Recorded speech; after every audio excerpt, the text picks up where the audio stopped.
Lions are a 3.5-point favorite in this game. Thursday Night Football, elite Thursday Night Football game. Just a fantastic one. Maybe Al Michaels won't be calling a funeral in this one.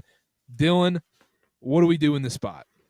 Am I crazy for thinking we had a good Thursday night last week or 2 weeks ago?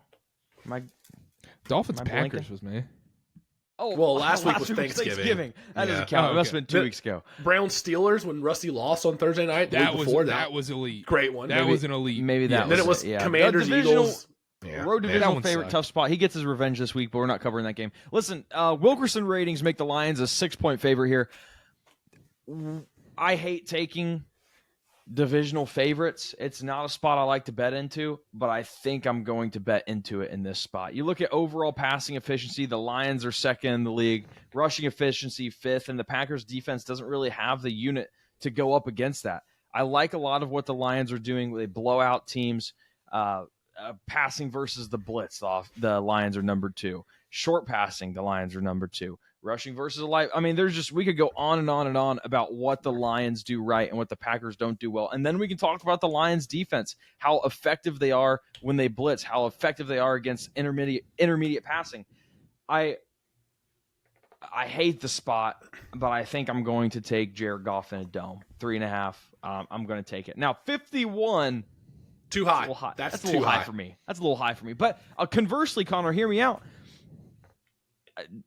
Someone throws a pick six. Someone's throwing a pick six, I think. I think Jordan Love's throwing a pick six. Jordan Love's the one throwing a pick six in this spot, I think. It's in a dome, so Goff can't.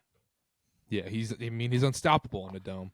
Connor, last week during Thanksgiving, it was blindly bet the Lions, the Lions. I'm back. I'm not wavering. Lions minus 3.5, I think, is the play here. Now, it was worrying in the second half of that Thanksgiving game against Chicago. That Lions offense was pretty stagnant. They only scored 7 points, so that was a little worrying. I think they'll get back to what they normally do this week, though. Both of these offenses can run the ball. Detroit's 4th with 155 rush yards a game. Green Bay's 5th, right behind them at 149. They can both run the ball. However, I know the Lions have had some injuries to defense, specifically the front 7, but opposing running backs have still struggled against this Lions team. Go back a few weeks ago, Joe Mixon, 25 carries for 46 yards, 1.8 yards per carry. The Jags blowout win, they had 41 total rush yards. You can wipe that away. Jonathan Taylor for the Colts, 11 carries for 35 yards, 3 yards a carry. And then DeAndre Swift on Thanksgiving, 11 for 39, 3.5 yards per carry. So I know these aren't – go ahead. Question. Go ahead. With Karter from the Karter cast, question for Connor.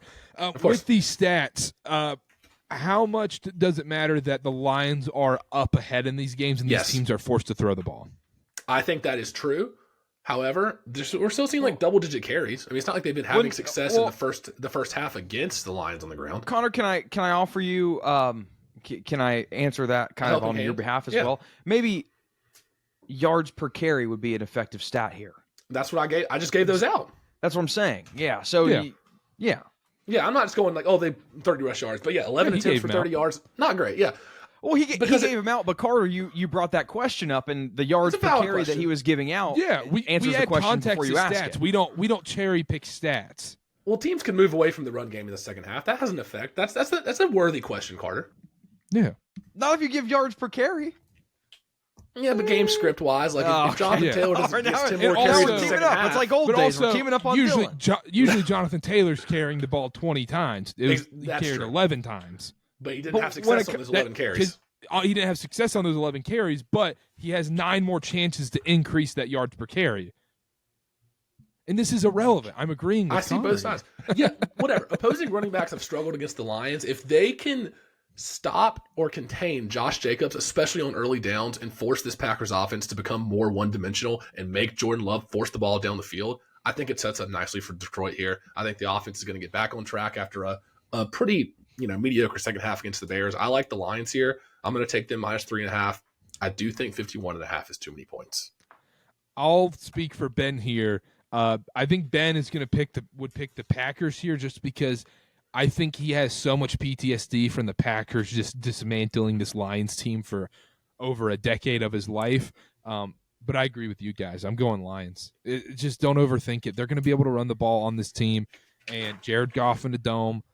This Lions team, they had that scare against the Bears last week. That's not going to happen again. There's no rest advantage in this spot. Jordan Love on the road.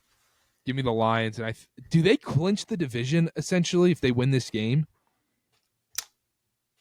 I don't know. Probably not. They probably have to beat the Vikings one more time, huh? Yeah, because they're still 10-2. Yeah. Isn't it remarkable they're 10-2? Sam Darnold really is the is. quarterback of that team, and they are a 10-2 football team.